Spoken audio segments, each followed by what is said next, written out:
Section 1.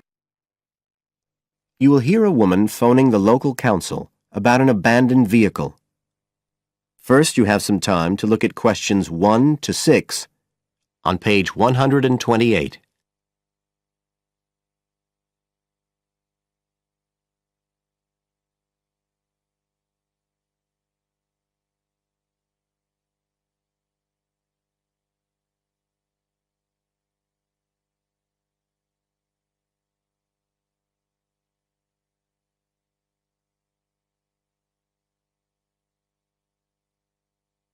You will see that there is an example which has been done for you. On this occasion only, the conversation relating to this will be played first.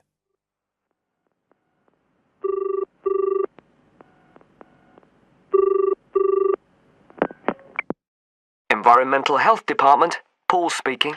Oh, hello. I wanted to report a vehicle that's been left parked near where I live. I think it's been abandoned. I wondered if the council could arrange to get it towed away. Have I got through to the right department? Yes, you have. If I could just take a few details. Your name, please? Mrs. Shepherd. Thank you. The caller's name is Mrs. Shepherd, so Mrs. Shepherd has been written in the space. Now we shall begin. You should answer the questions as you listen, because you will not hear the recording a second time. Listen carefully and answer questions 1 to 6.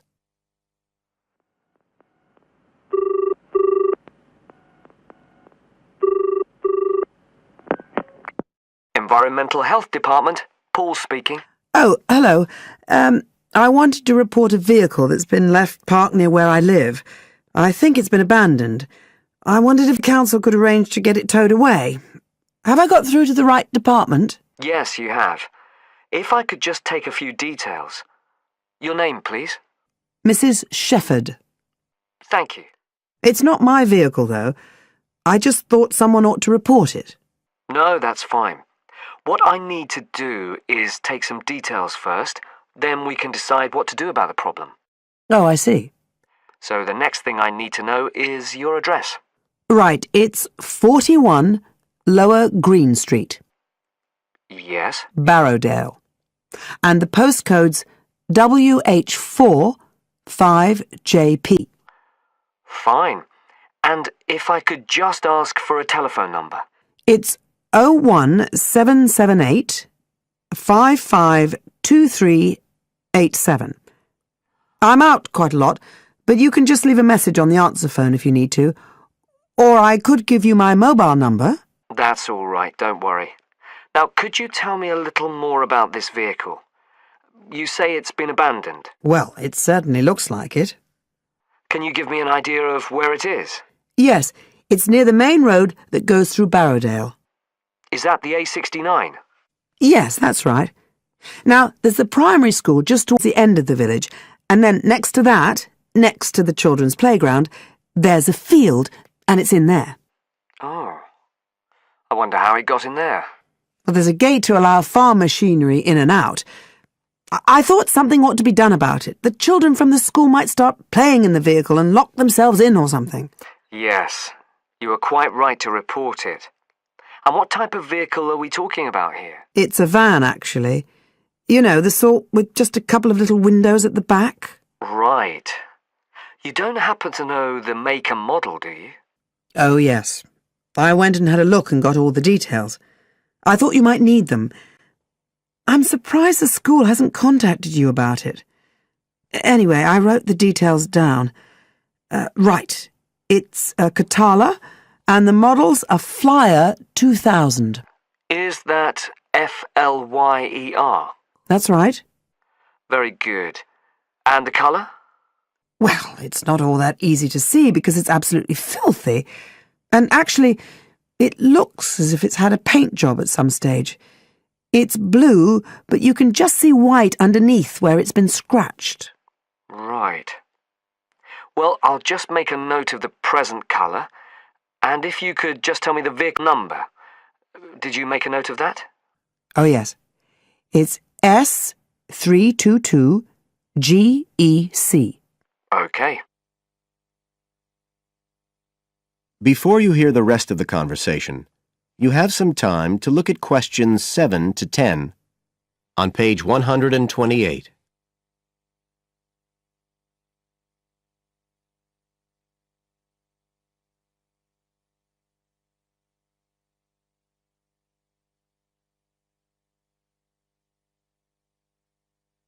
Now listen and answer questions 7 to 10. And it sounds as if the general condition of the vehicle isn't too good, from what you say. No, it's pretty poor. It wouldn't be drivable. It's got a flat tire and there's a crack in the windscreen. I reckon someone just wanted to get rid of it. That's usually the way. It's been there for nearly a week. No, it must be 8 days. I remember it was a Sunday morning when I noticed it. It wasn't there the day before. I walk past it most days on the way to the shops. I'd have thought the school would have reported it. Does the field actually belong to the school? No, it's part of Hill Farm Estate. Right. I'll just make a note of that. And I don't suppose you have any information about who might own the vehicle? No, I've no idea. So what will you do now? Well, we'll come and have a look and see if we can trace the owner. And if we can't, the vehicle will be removed as rapidly as the law permits. It could be anything up to 20 days. One thing I should say, I'm quite sure this doesn't belong to anyone round here. I'd definitely recognise it if it was from someone who lived here. So you don't think it was anyone local? Right. I'd say at a guess we're looking at a stolen vehicle here. I did wonder if it might have been. You hear such a lot about car thieves nowadays. Well, we certainly will be looking into that possibility. Anyway, thank you for contacting us, Mrs. Shefford, and we'll keep you informed of what happens. Right. Thank you very much. Goodbye. Goodbye. That is the end of section 1. You now have half a minute to check your answers.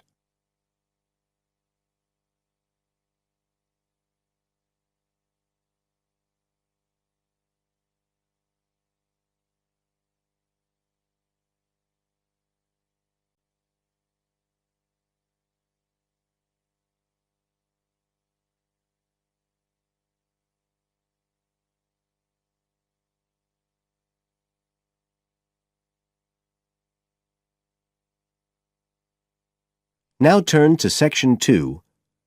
Section 2. You will hear a tour guide talking to a group of tourists who are visiting a historic town on the east coast of the USA. First, you have some time to look at questions 11 to 17 on page 129.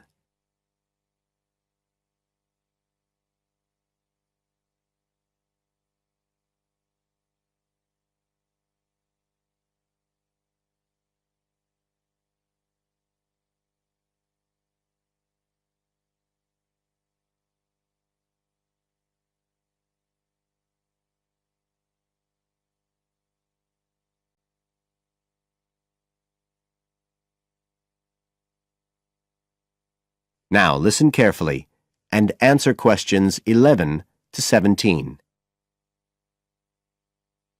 Right. So here we are in Fairhaven, and we have a couple of hours to spend in this historic center before we carry on to our motel. And as you'll know from the itinerary of our trip, we're visiting Fairhaven because of its historical links with a man called Manjiro Nakahama. So I'll begin by giving you a brief overview of his life, and then you can explore the town at your leisure. Well, Manjiro Nakahama, as he was then known, was born in 1827 in a village by the sea in what is now Toshishimazu in Japan. And like many people in that town, he became a fisherman when he was just a youngster. One day in 1841, when he was just 14 years old, he and some others were fishing far off the coast of Japan when they were caught in a storm and shipwrecked on a small deserted island. They had to wait for 6 months before they were rescued by an American whale ship that had stopped at the island by chance. 4 of the 5 Japanese were put ashore in Hawaii, but Manjiro had become friends with the captain, William Whitfield, who came from the town of Fairhaven, where we are now, and he chose to remain aboard and to return with the boat to the USA. So Manjiro unwittingly became the first Japanese ever to set foot on American soil. He came back right here to Fairhaven with Whitfield and stayed with the Whitfield family, who paid for his education here in the town. He studied mathematics and geography, as well as shipbuilding and navigation. But he missed his mother and his own country, and eventually he went back to Japan, where he had a responsible position as a university teacher, and also served an invaluable role as interpreter during the initiation of relations between Japan and the United States in the middle of the 19th century. But the most interesting thing is that the links between Toshishimizu and Fairhaven have remained and grown stronger over the years, in spite of the distance between them. And in fact, the two places now have the official status of sister cities. Both places are ports, so in fact the inhabitants have a lot in common. There have been a number of visits by the inhabitants of Toshishimizu, in particular at the time of the festival, which is held every 2 years here in Fairhaven to celebrate the life and achievements of John Manjiro. It takes place in the fall, and there's an ever-growing program including drumming, singing, martial arts, and stalls selling Japanese and American food. So if you're going to be in the region around then, it's really worth a visit.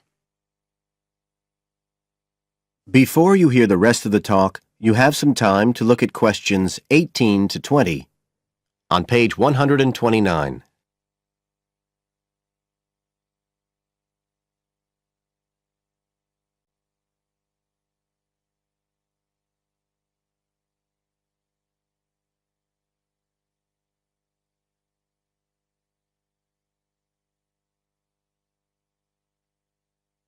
Now listen and answer questions 18 to 20. Now, many of the buildings that Manjiro Nakahama knew in Fairhaven are still standing today. And so if you'd just like to hand round some copies of this map, I'll suggest the best route to follow to see them. Okay, so if you look at the bottom of the map, you can see the Millicent Library, and that's where we are now. Now, to follow the John Manjiro Trail, you go out of here along Center Street and then head up Main Street until you get to Pilgrim Avenue. Go down there and turn right at the end. Go straight on, and just on the corner with Oxford Street, you'll see a 2-story house. This is the Whitfield family house, and this is where Manjiro first stayed when he came to Fairhaven. It's still a private residence, so please respect the owner's privacy. Okay, now if you carry on along Oxford Street, then turn left at the end, you'll come to North Street, and about halfway down there is what's known as Old Oxford School. This was the very same school that Manjiro attended when he lived here. It was considered to be the best school in town because of the quality of the building. Unusually, it was built of stone, and the quality of the teaching.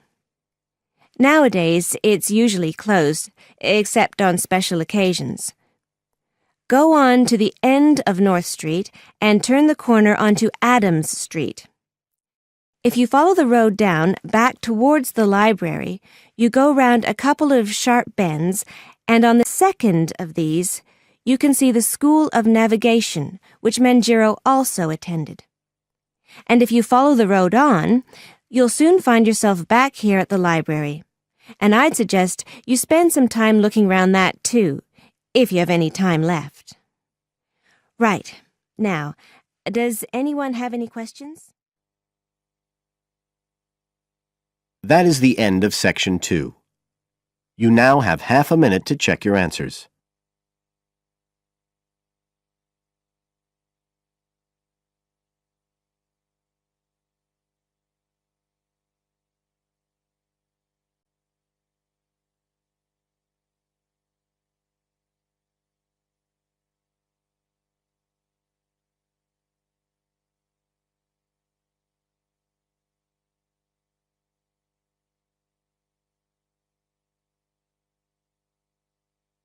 Now turn to Section 3. Section 3. You will hear part of an interview between Dr. Hilsden, a member of staff on a fashion design course, and a student, Julia, who is applying to do the course. First, you have some time to look at questions 21 to 23 on page 130.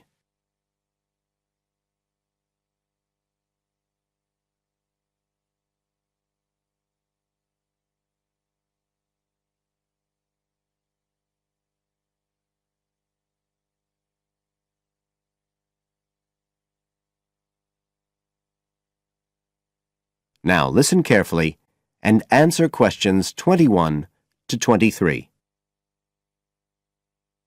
Right, Julia. So, from your CV and portfolio, and what you've already told me, you seem to be very much the sort of person we're looking for on the postgraduate course. So tell me, you finished your fashion design course in London 4 years ago. Did you think of carrying straight on and doing a higher degree at the time? Yes, but there were financial pressures. So I ended up working in the retail industry, as you can see from my CV. And actually, it was a very useful experience. In what way? Well, I was lucky to get the job with Fashion Now. They're a big store. And one of my priorities was to get as much experience as possible in different areas. So that was good because I had the chance to work in lots of different departments.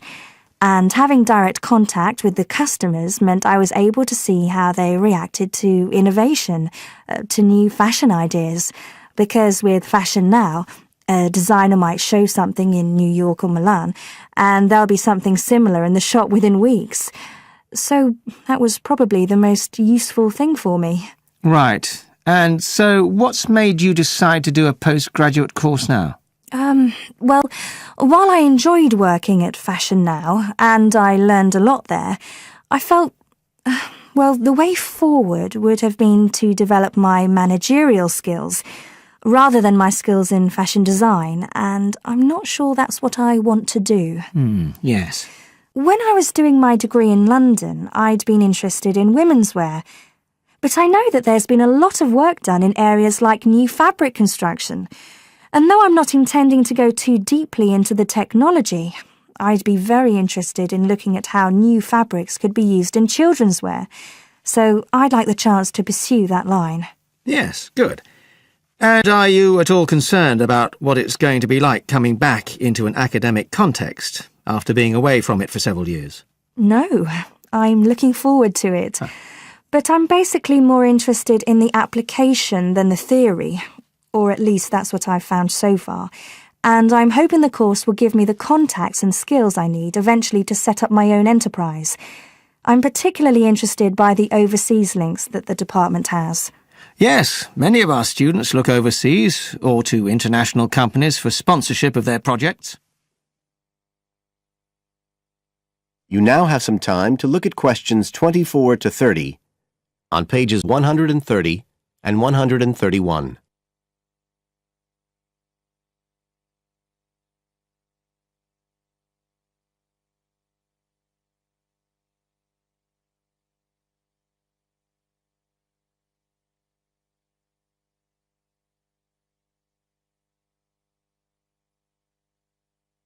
Now listen and answer questions 24 to 30.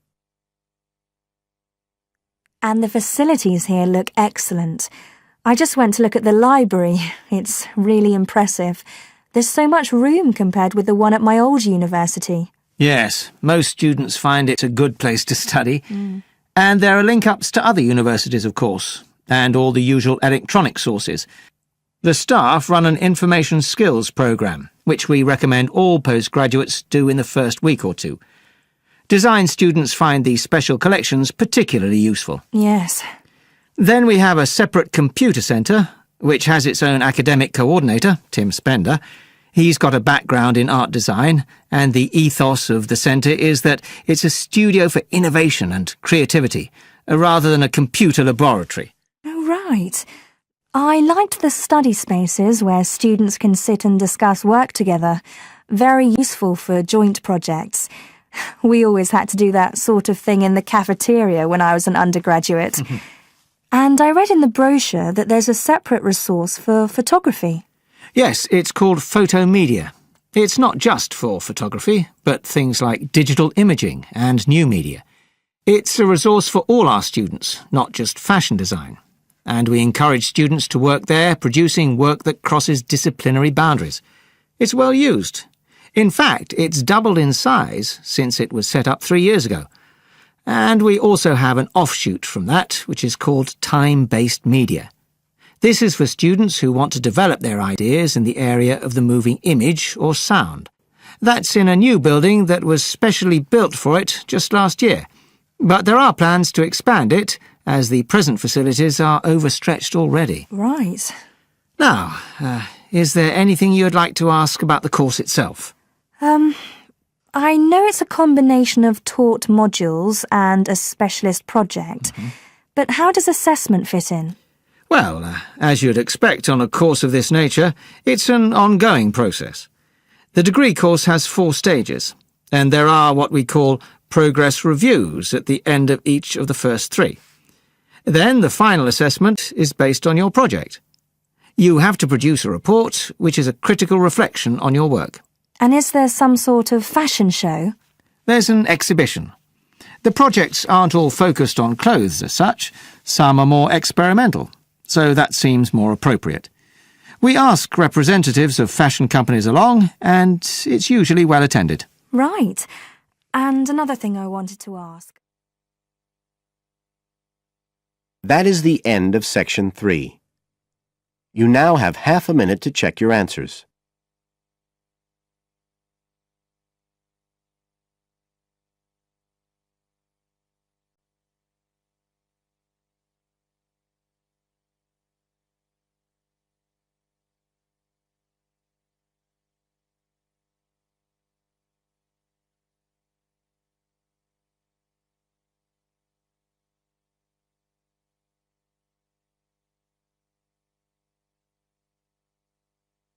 Now turn to Section 4. Section 4. You will hear a lecturer talking about the importance of laughter. First, you have some time to look at questions 31 to 40 on page 131.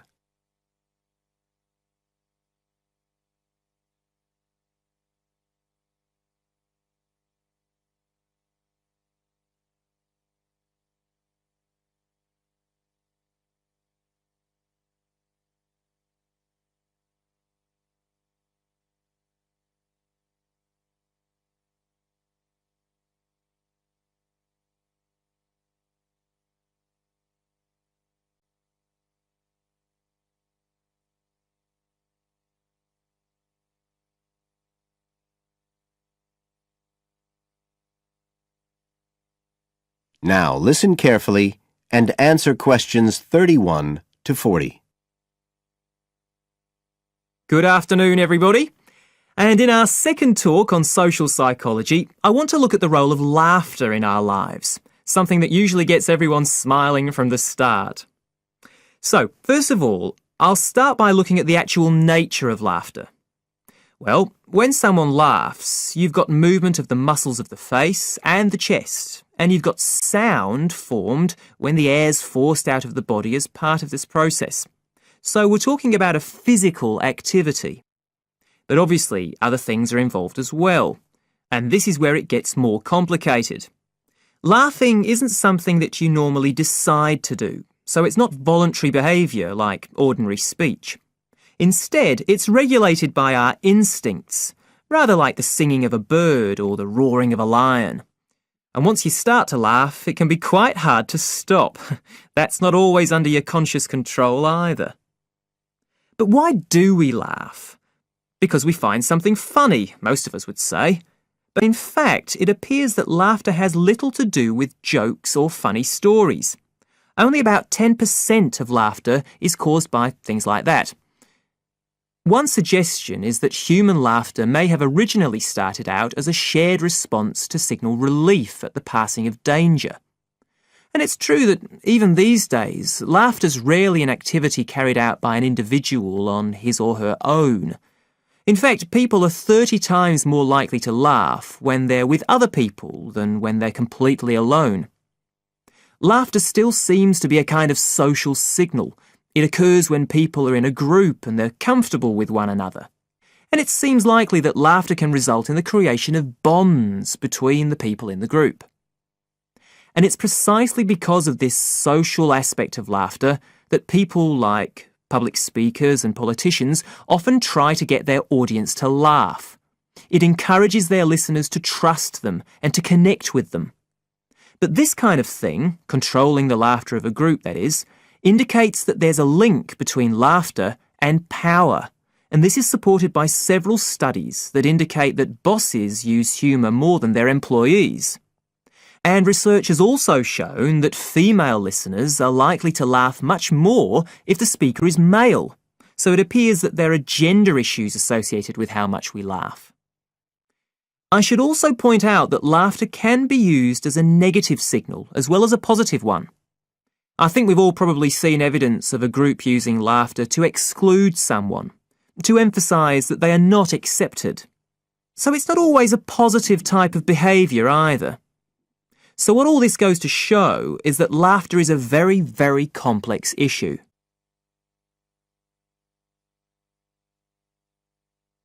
It does appear, however, that laughter has definite benefits. If we look first at the psychological aspects, we know that people often tend to store negative emotions such as anger, sadness and fear, rather than expressing them. And it seems that laughter provides a harmless way for the release of these emotions. But there are also clear physical effects that have been monitored too. For example, laughter is good aerobic exercise. It speeds up heart rate and respiration and raises blood pressure. One researcher suggests that 100 laughs a day is the equivalent of 10 minutes jogging. Laughter also helps prevent the stress that so many people suffer from today, which results from the faster pace of life and all that goes with it. It does this by reducing the levels of hormones in the blood which are caused by stress. And in addition, it is known to increase the levels of chemicals that protect the body from infection or pain, and so it helps to boost the immune system.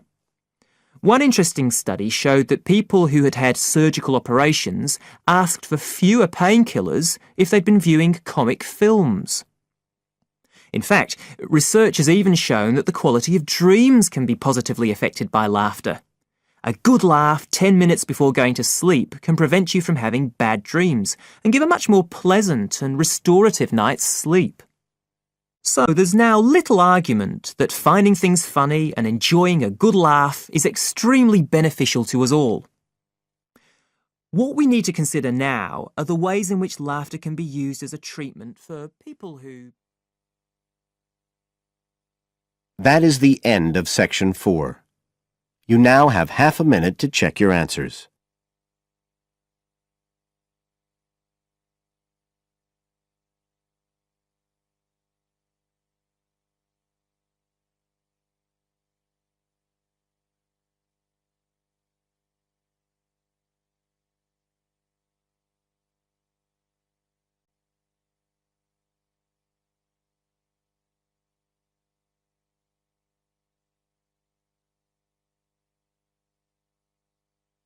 That is the end of the listening test.